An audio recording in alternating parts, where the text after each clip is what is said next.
Hello, you wonderful people, and welcome to another episode of Not to Comic Book. This being a show, talk about TV shows that are adaptations of comic books. For today's episode, I'm going to talk about the latest episode of Snowpiercer. A lot of really interesting things went down in this episode, so let's break it down. This is a whole interesting situation. Obviously, we know Melanie is Mr. Wilford, but I think it's so interesting because Ruth gets these messages and she hands them to Melanie to say and everything like that. And I think it's so interesting because it's like you have to send out these fake notes and stuff like that. And she's like, okay, she's reading them, and everyone's kind of like, yeah, and then the commander is like, that's Churchill, and she's like, excuse me? He's like, you're Mr. Wilford. He, basically paraphrased Churchill, and she's like, I'm gonna tell him, I'm gonna tell him that you figured it out. And I was like, that's so interesting, because stuff later on, I'm gonna be skipping around, but I think it's so fascinating, because the fact is later on, she's like, she needs to kind of like, people need to hear from Mr. Wilford, so they want to make it, so I was like, okay,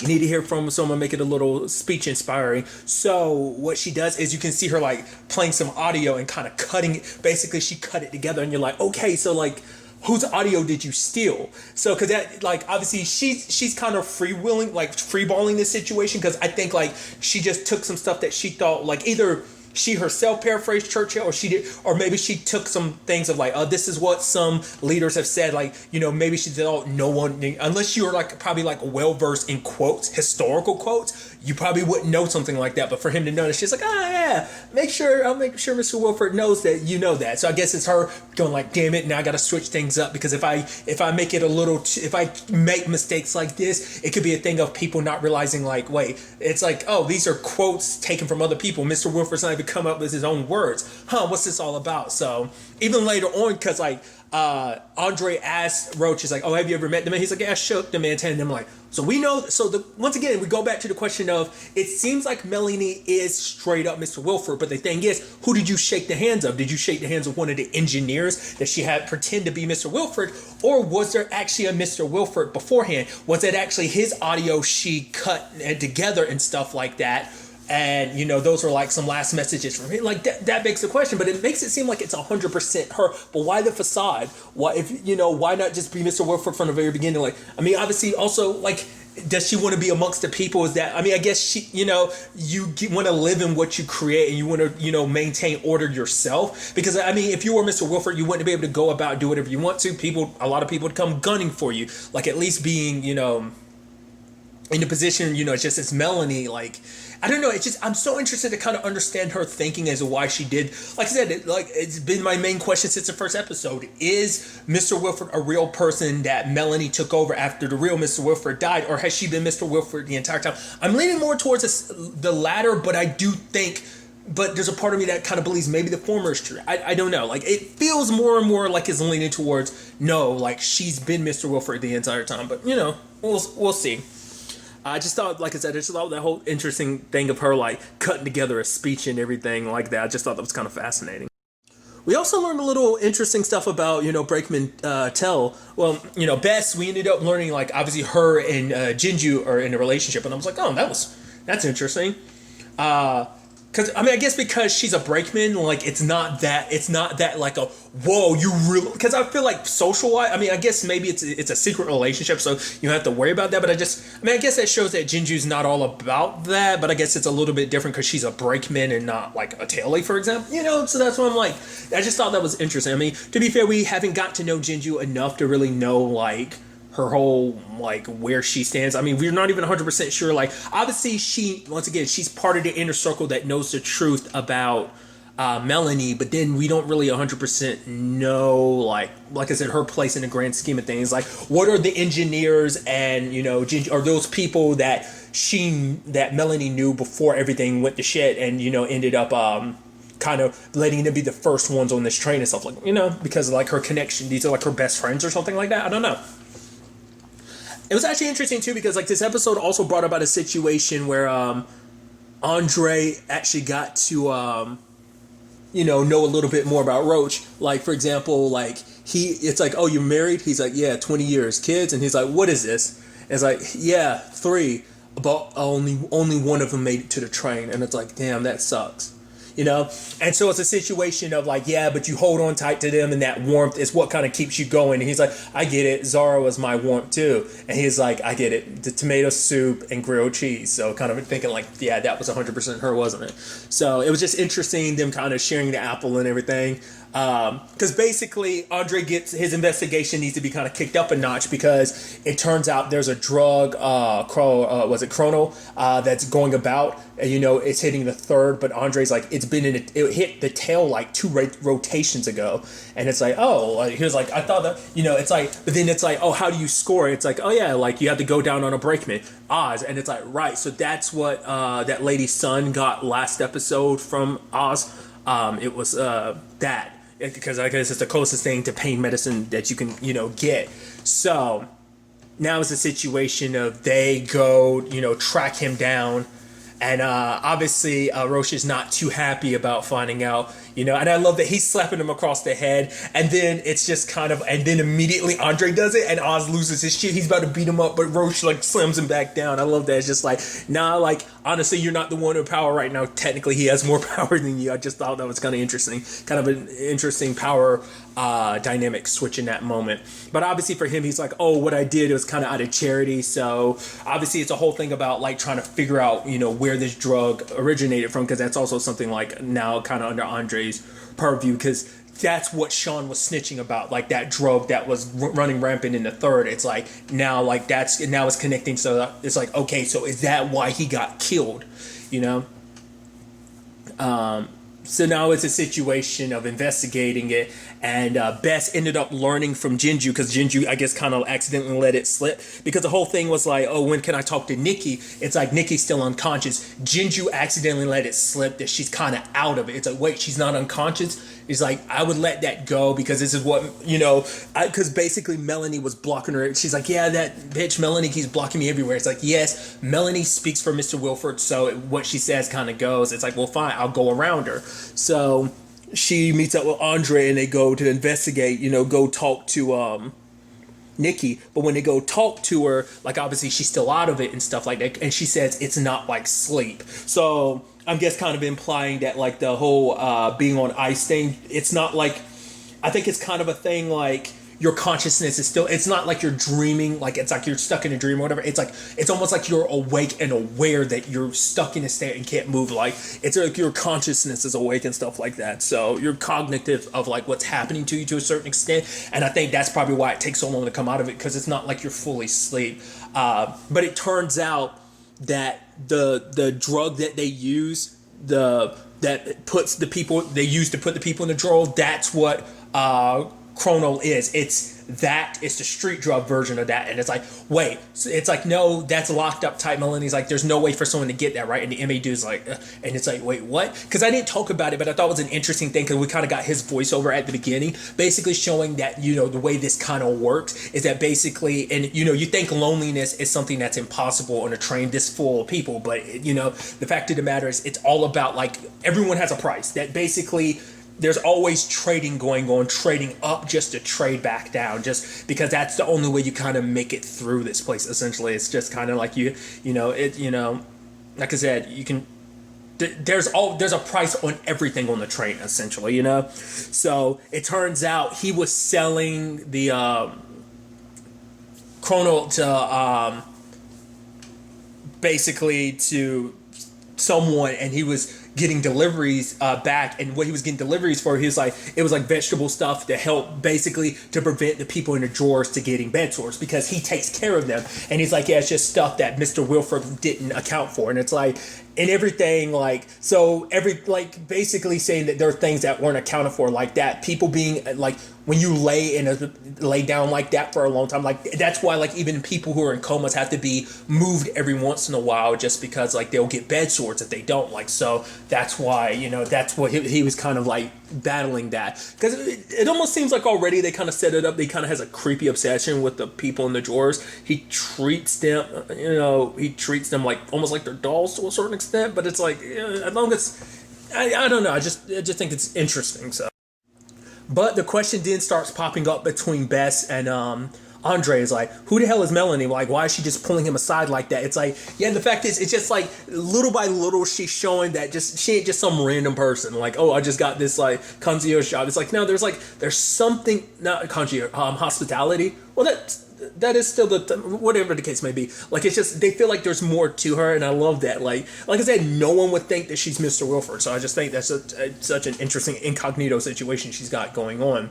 But he finds out about Miles. He goes to visit Miles. It's like, hey man, you're acing, getting hundreds on everything. He's like, good. And you got your own bed, fork, and everything. It's like, good. But Miles is still kind of like, I'm keeping my eye out, regardless of everything. So obviously, he wants to go see Josie, but like Melanie's like, the moment you find us a killer, then you can see Josie, because they don't want to take any chances. He goes talking to anybody, starting some other shit, because they already have to deal with the fact of the matter is people already running their mouths about like everything that's going down. It's like, oh yeah, the uprising. The fact of the matter is everything going on with the train. Like obviously they have their sources of information, because like the whole thing was to use Fight Night as a means of kind of like distracting people from the situation, and the people like that main family ends up kind of seeing through it immediately. And so, but it's still kind of like, Mom, come on, we should have fun. And she's like, fine, and just kind of lets it go. Like, go ahead, you can keep us preoccupied or whatever. So, but when the time comes, it's a situation of, I wonder, is that the main, because like in retrospect, I'm sitting here thinking about it, because remember, like, Jinju warned Melanie, like, yeah, they're going to try and go see Nikki. So it's like, she couldn't have known about Chrono being that drug. But I guess it's like, I guess she didn't want them to see, like, oh, that's the state. Because I guess it's not really like, oh, you want to make it seem like it's a little bit more of an easier process. She's kind of a mess, because I guess it's just because of the drug that's in her system. It's just kind of, I guess they pump a lot of it in your, like, I'm sure it's constantly pumped into your veins the entire time, so it probably takes a while for you to basically come off the extreme high that she's basically been in for the past 2 years. And I think that's probably most likely why they're like aware, because like you said, she's like, it's not like being in a sleep, it's like probably like daydreaming. Well, it's like dreaming with your eyes open, probably type of situation of like you're awake and aware, but you're still kind of in a dreamlike state. I think that's kind of like the state they're in. But was it just covering that up, or because like I said, it seemed like even she was shocked about like, oh, it being connected to the drug and everything. But I'm like, maybe she didn't know, maybe she did. It's hard to say what she doesn't know. And even the people in the tail are starting to figure things out, because they're looking outside. They're like, yeah, we normally go like this place where we are right now. We're usually we would have passed this like yesterday. So obviously the train's slowing down, because normally they have to like be pumping out a lot more heat to kind of be making like, I guess it's like a steep like incline they're going to have to be crossing. So it's like we're falling behind, and eventually it's going to get to the point like, and even when the dudes, it's like, well, how long until we get to the point where they no longer like, us being here is more of a hindrance than it is a help. Like, us being the labor or whatever, it's like, what if we kind of eventually, how long until we no longer serve a purpose? But obviously Josie's like, the fact of the matter is they haven't disconnected these back cars, so we're good. But that was actually a suggestion by one of the engineers, like detach, the tail end. And obviously Melanie hit him like, we're not going to just kill those people. Like, we're not about to genocide a whole bunch of people. And it's like, no, it's not like that. The fact of the matter is he's suggesting moving them up the third, but Melanie's like, we can't do that, because obviously that would turn into a whole civil war and riots in itself. So it's like, she's like, we got to find another viable option, because it's the only way to kind of keep things going, because you have to keep things, still got to repair, the damage and everything, and just like the domino effects of problems that it ended up causing, But obviously Andre and Bess go to Fight Night, and it's interesting how heavily celebrated. And I mean, I guess it's almost like they're, it's interesting that you're on, but I guess like, everyone's got to find their entertainment somehow. And I mean, I guess that's just kind of the whole thing about the train anyway. But obviously, that conversation between Andre and Zara, I thought was kind of interesting, where it's a thing of like, because like there's a flashback where he remembers giving Zara his ring before she left. He's like, yeah, in case you need to trade it for something. And as she's walking out, everyone's like, yeah, go ahead, trade her. Like, yeah, like, you're not, because it's not a thing of like, oh, she's leaving for their benefit. She's leaving for her own. Like, I got to get out of here. I won't be able to survive, so it's kind of sucky that the last words everyone said to you was them bad-mouthing you of like, yeah, go on, get out of here, traitor. Yeah, you're only in for yourself, because like everyone else back there is fighting to survive together, looking out for each other, even Andre. So for him, it's he's like, he tells her that he loves her, but obviously like being up here is fine and everything, but obviously his loyalty to the, you know, tell and everything. So she understands that. She ends up giving him his ring back. She ended up selling hers, trading hers away, but she didn't his. So it's like, use this, you know, to get whatever you need from Terrence, which Terrence sends Oz to kind of talk. And it's just kind of like, and Oz is kind of pissed because it's like, this is the second time in my day I gotta like be dicking around with you.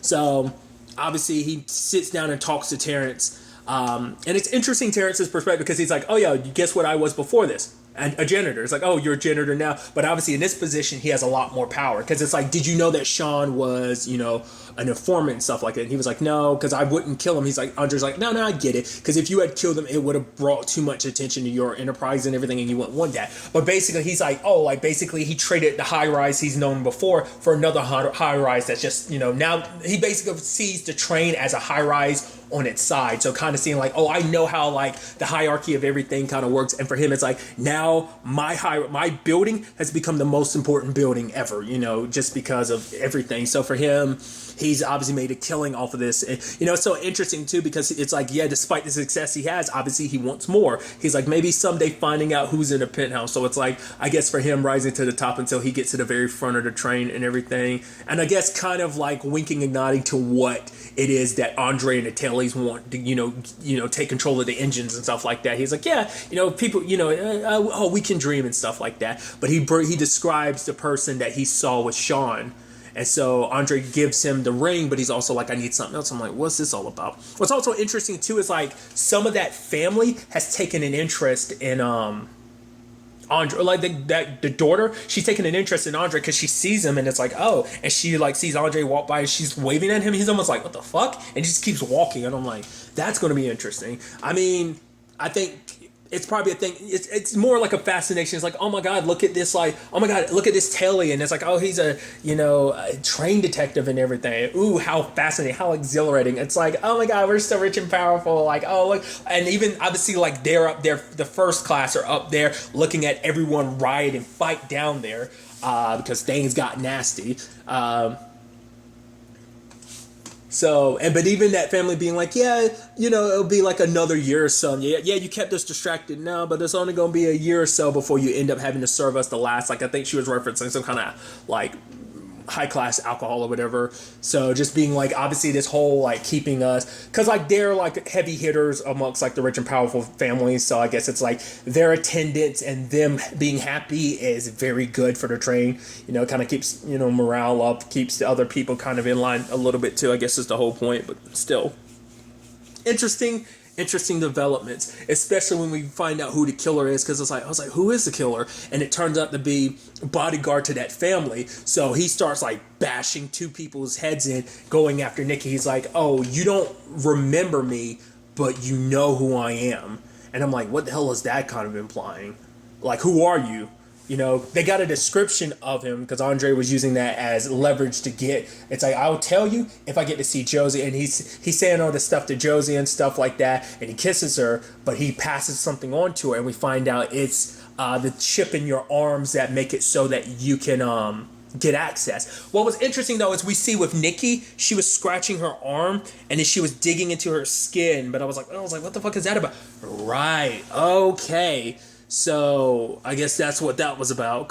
We see that little thing kind of getting passed around at the beginning of the episode, but it's like, it's what kind of gets you access to other places. So, and once again, access is kind of the most important thing. And so it's interesting how trading did kind of like that whole theme of trading does, you know, pay out like over the course of the episode, but it pays out definitely at the end for the Tailies because now they have, because obviously, eventually, the fact is the idea is even being tossed around, even by that family, like, oh yeah, we should probably cut the tail off. And it's just like, So it is becoming more and more of a, you're going to need to do that. So are you going to do it with all of the tailies in there? Or are you going to move them up to third class? But doing so will end up into a whole nasty situation on its own. To be fair, with things the way they are, that might not be an option that's in your control anymore. It might be outside your control. We'll kind of have to see.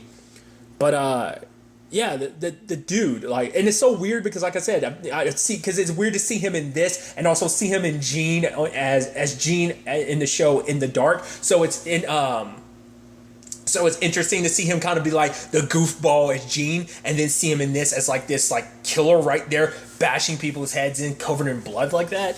I'm curious like what this was all about. Like, was he acting on behalf of that family, or is it a thing of like they are not aware of who he really is? Maybe he took someone else's identity. Like, did Nikki know him before they got on a train? So is that the significance of it? Like, because that would mean that he's the one chopping off penises and stuff like that. So it's like, is he a serial killer, or like, is there something more to that? Like, what's the deal with that? You know, that's obviously the $1,000,000 question. Hopefully we get some answers to it going forward into the next episode. But really, that's all I want to talk about. So the next time we meet, be happy, be safe, live life to the fullest, and enjoy it. Good day and goodbye.